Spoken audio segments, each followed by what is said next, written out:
What I've done with this set, I have I have poems coupled together, and they're kind of related in some way. The first two mention other poets. The first one's Scotland inspired and mentions Burns, so I thought I'd start with that one. It's called How Blessing Comes. Where dips a lock that splits the land, a wound, blue as its depth, as its life. A land divided somehow, some way in the old way, in sacred hands. The calls sweep into the carving wind from bags and pipes from the deep soul. If only the intimate beauty were not kept in songs for few to sing. Homes of stone, hills of stone, alone amongst those craggy cradles of the barren country, the forest country, when all can seem so gone away yet close, dancing with the ghosts, dancing with the creatures roaming in the glen, keeping, though by accident, what must stay the very most. From the creation in the ferns, to battle threads so deep in earth, a blessing comes quiet in, like when a rosebud stayed with Rabbie Burns. Oh, right.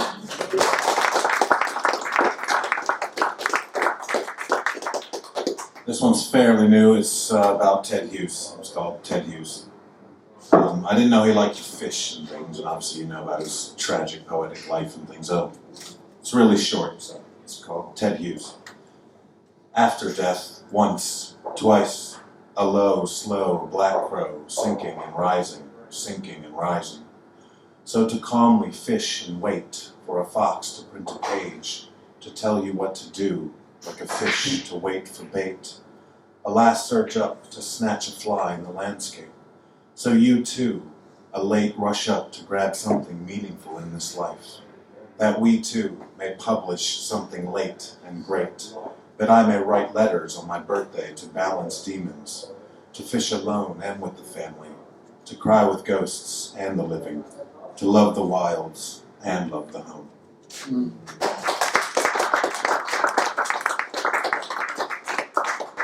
These next two are just about places, so very different places. One's about one place and one's about a lot of places. The first one's new, I wrote it yesterday. It's called Between Buildings. Between Buildings. As children, we sought new hiding spots, explored between houses, down paths, under benches, through gaps in stone walls and wooden fences, between churches and tombstones and stained glass and daylight, sheds and gardens, between buildings where strange, unseen, flowering vines hid in summer, unpicked fruit trees blossomed and no one noticed us. They never even looked. They wouldn't have seen us even if they tried, even if they wanted to. We had found the gaps to dance and sing in. Peace in cities is in the wanderings down side streets, alleys that lessen the humming of the universe, where graffiti can be appreciated, and life can be seen, felt in every window and on every balcony. Families sharing meals, and someone sitting out, enjoying a beer and a smoke, listening to the radio. The urban plants do their best to clean the air between buildings, the only stillness left. Then there was us, in Venice.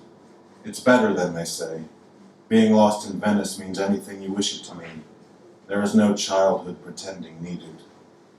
The apartment we stayed in had a neglected courtyard between four walls, overgrown, cracked, forgotten, rusty barred balconies and ripened vines, tattered drying clothes out on lines. The sun was trying to touch it all. The climbing plants grew where it was possible to grow, in the gaps between brick rows, out of the beautiful sinking city, and rose like our heart fires rose. At night, to look between buildings, into that city-slivered sky, chasing what can't be seen, perhaps a star or a place, some dream in the gaps that dreamers dance between, what's been built and what's been felt, in the veins of the city or of the heart, in the center, in between it all, at night. There is always hope for a small glow of faint warm light.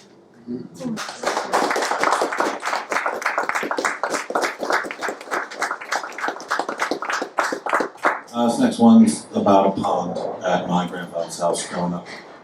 It's called At the Pond. At the pond with Gramps, I did not know what I was becoming. I thought it would be like that forever, that I could always catch bullfrogs and fire-bellied newts with my small hands, Gramps guiding me over my shoulder. Years later, the pond changed. I caught catfish and largemouth bass, my fishing line that connected me to the web of every living thing, to the pond Gramps fished on his childhood farm. Gramps confined to a chair now, I could still march up the hill and tell him the day's fishing stories. I thought it would be like that forever. That I crossed that pond in every way, in a small rowboat that leaked, by foot around its edges, by a young, brave swim. In my mind was proof of it all, of early Earth when life began, to more developed creatures, to a place, a pond, teeming with all that makes life pleasant. In his eyes, I, from boy to young man, some potential he saw in youth. In my eyes, Gramps from old to older, strong to frail, life to wisdom to rest. To know Gramps gave time, as if he were the pond, as if he had an infinite mound of sand in some hidden room somewhere that he could fill up the hourglass with, fill up the pond with creatures to fish for after he had gone, fill up my head with infinite cherished gifts, birds and frogs and snakes and fish.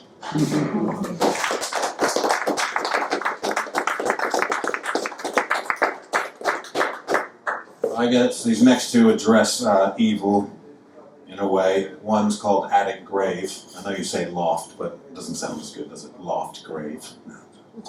I said attic, and it's I guess it refers to losing someone to either addiction or a disorder or any negative thing you could put on this person. So it's called Attic Grave.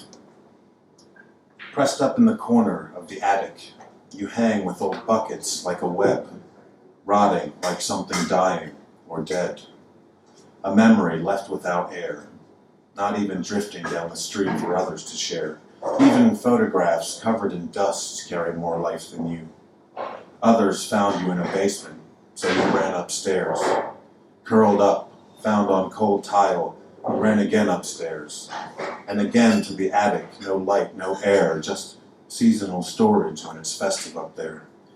Now I fear, like a blind mole in a cave. Help or light may kill you, but it may also save you from your corner in that dark attic grave.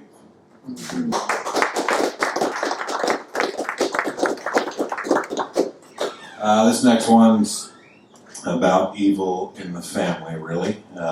My family in particular. It's called Toothbrush. It's not about an evil toothbrush, though that might be a good poem.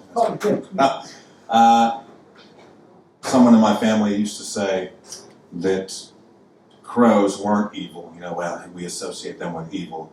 That when they come around, they say hawk, hawk to warn the other birds that hawks are around, not caw, caw. So that might be the only thing a bit confusing. All right, it's called Toothbrush. Crows were meant to be evil, but you said they were good. They warned the songbirds when hawks were around. Hawk, hawk instead of caw, caw. There, evil seemed to stay somewhere else, though it was never far from us.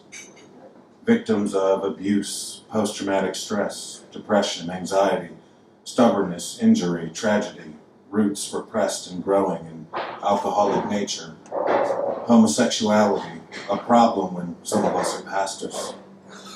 I would brush my teeth as a boy, ignorant to the heaviness of it, staying under the dreamlike cloak of childhood as long as possible. Now I know if I had elbowed that glass shelf where we kept our toothbrushes, evil would have shattered it before it hit the floor. The shards would have cut clean into my foot, bled out ankle deep in its red, ugly face, paralyzing glass nails, stuck in the misery. It would have all come crashing down at once with the evil crows instead of the warning crows. The crows flew over you with no warning, kept flying over everyone. Parents, cousins, uncles, brothers, grandparents, death and divorce, weeping of all sorts. So I'm glad for back then, being young, cleaning my teeth. But year after year, it came one glass shard at a time, until the mirror was no longer the mirror I knew. Its glass in my feet, its reflection changed, a dark figure not far behind me. So ignore the mirror, headbutt the mirror, break the mirror, fuck the mirror, cry in the mirror, because you reflect yourself wherever you go anyways. Thin ice where creatures rush up through any small crack and drag down the living with cold, bony fingers through icy shards. But still smiling somehow, hanging on as best we can, each other to hope better things follow the next McHales and those around them. But glass and crows and curses have taken the family name. I brush my teeth and say places, but I think when the crows are gone, I can't help but elbow the glass shelf to see what happens, already knowing the outcome. Challenging the mirror, forgetting that place with my safe childhood toothbrush. That thought, the one thing that might keep me alive.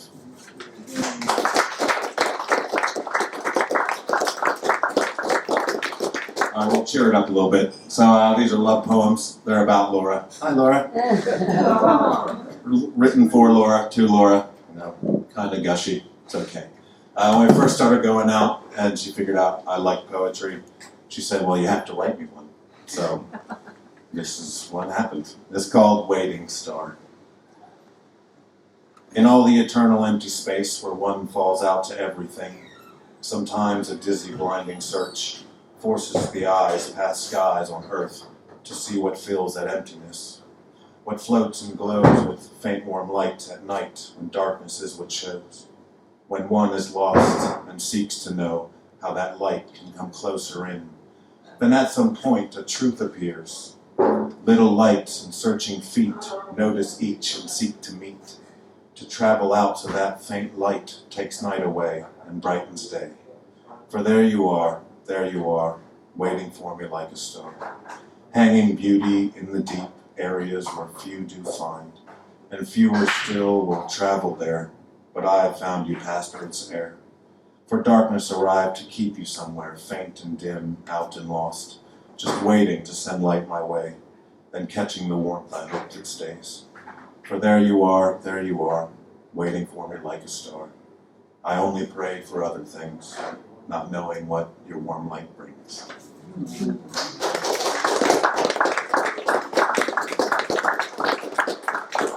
And this I wrote last week is called You at Night.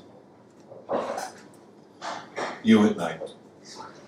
It drapes itself over you, a chilled curtain slowly drawn until I arrive to warn you from the night.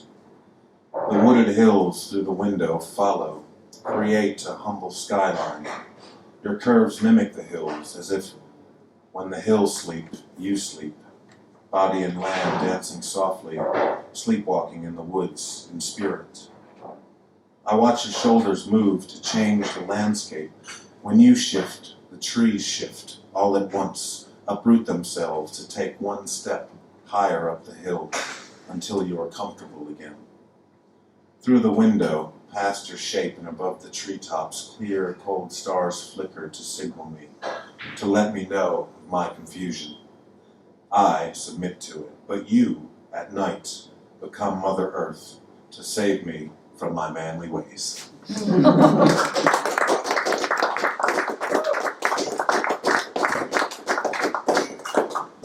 It's a fairly new one as well. It's called Old Pier. And it's just about an old pier. Old pier. Something worth knowing about an old pier, where fishermen go year after year. It hears their jokes, keeps their stories safely deep in wooden posts, where wisdom stays to grow in clusters of shelled creatures, exposed at low tide, the ebb and flow, listening and letting go. It shifts its boards for the visitors who walk on it. The old man who walks it every morning to think, drink coffee, and hope his time on earth has been worthwhile. To listen to seabirds and to nothing. The old pier knows this old man. It bends under his heavy foot. Its boards creak a little louder to take some ache out of that old man's bones. but for the young, adolescent, 2-week summer romance, laughing, light, ice cream, and kisses. The boards lighten, spring their youthful feet back up to propel them into life. For me, alone, I went out to the end where my land-loving feet had to stop. A low line of cumulus horseheads and chariots raced from right to left, into nothing, into everything. I wished to join them. I wished to become stuck to the posts, a snail, a barnacle, or a statue at Pier's End, to not miss the chariot race ever again, to always be in the spray, to always know young love in summer and old solitude in winter, all of it from one spot, like a tree's wisdom kept in sand. Wise as 100 trees shaped into posts and boards, a forest of knowledge hidden, unseen, deep in wooden rings and rusty nails, known at the edge, always between the spray and that old pier.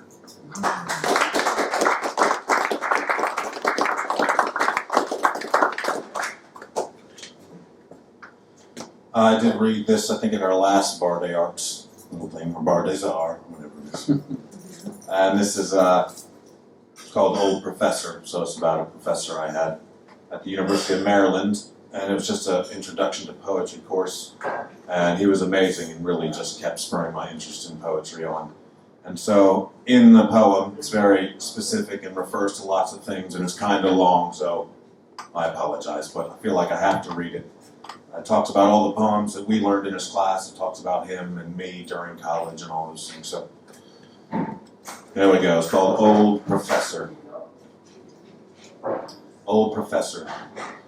It started years ago, or before that, a child, the source of everything we become, the subtle origin of a mighty river, that old first poem ever spoken, the first pumps of blood to the human heart. I was on my way. I, 19, sitting in a lecture hall, Poetry 101, thinking I had somehow mastered the craft already. How wrong I was, how wrong I am. You walked in on a cold afternoon. Snow, melted and refrozen, sat in the sun, encrusting everything, casting light back to where it came from. The cold campus glistened like February, wisps of cirrus engaged in their ice dance on that blue stage. All those young minds afoot underneath like busy ants, channels of flowing blood, giving life to every brick and stone, every piece of the place nurtured with youth. I watched you approach, stage front. Off came the scarf, the overcoat, white hair, and a white beard emerged, hand-selected for the part, meticulously putting all in place. You spoke, that calmness, deep but not too deep, serious but still warm, a low, youthful glisten in those old eyes, a room of young, reckless ambition put at ease by that tone of voice, like the way I sought advice from my grandfather cross-legged on the floor at the foot of his chair. All the men who had ever spoken to me rolled into one. I knew then, I knew nothing. I read all that was assigned, frustrated. Something remained blurred, thoughts hung over me, an orange moon tortured me one night, purple clouds another. Gaps that remained in my head and in my heart, they still do. You, an old heart, by the time I arrived in your presence, defender of the old ways, a pulse-giving master to the old craft, you said, do not fear.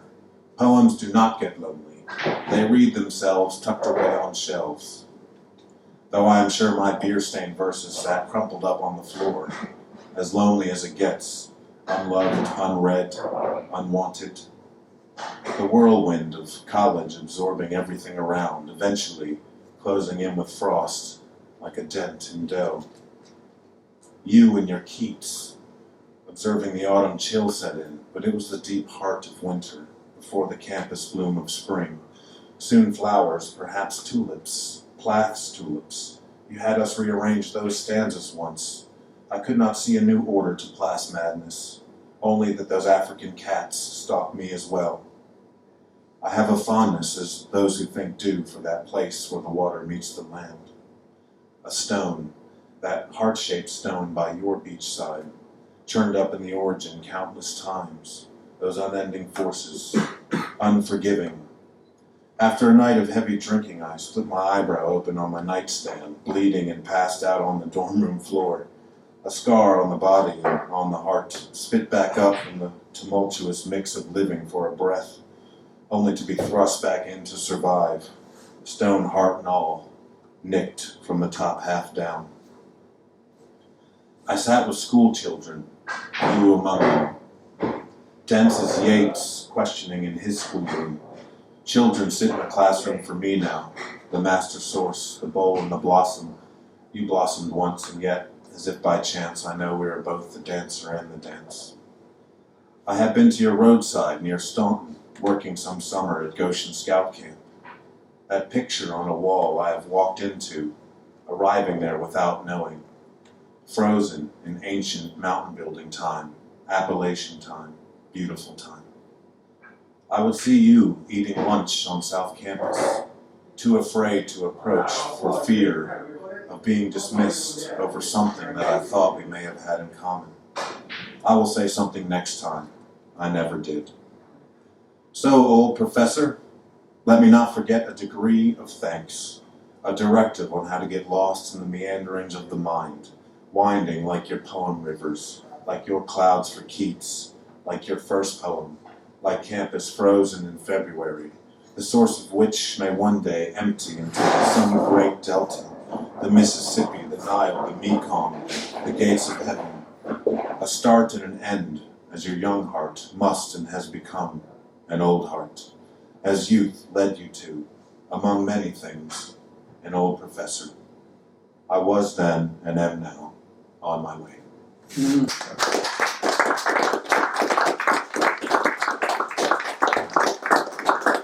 Got a couple more. I never read about politics, but I did last week. Shame. Trump 216. Come on. Yeah, just watching the news and just get sick of watching Syria on there. So, it's called School Report.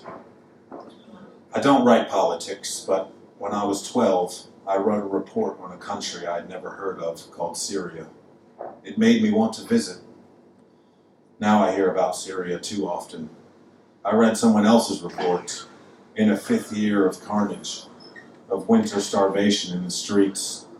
That great tactic to think of Stalin, Pol Pot, dead, hungry generations of the never born loved, of never painted paintings, never written poems, never seen smiles. The Chinese starved my grandfather. He was never the same. No one seems to want a Syrian, and now I think I don't ever want to visit.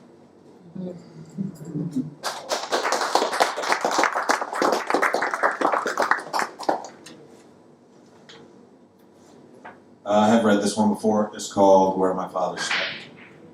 Where My Father Stepped. I have known the path trodden through forest-floor dirt where my father has stepped. The woods in the east whose leaves hold that warm, green, golden light of summer, whose forest rivers, clear and bronze, cast down through smooth stones, cut through steep hills and hold his best footprints, where my father stepped and left parts of his heart on young hearts. I have known the tragedy of his bravery after war, muddy jungle rotting steps he took far from home, to watch friends step their last steps, to watch friends gasp their last breaths. I have known his last steps, those shuffling, struggling sickness steps, and the march of Marine brethren who carried him his final steps. Those were his feet, and his feet those, marching linked by spirit breaths, the fate some soldiers chose. He has known my first steps in a humbling father's joy, to see an early life after taking lives, thanking God my guns were toys. I now know he steps where I step, just ahead or just behind. Our earthly wrongs matter not, and even though he is left, I have known where my father stepped.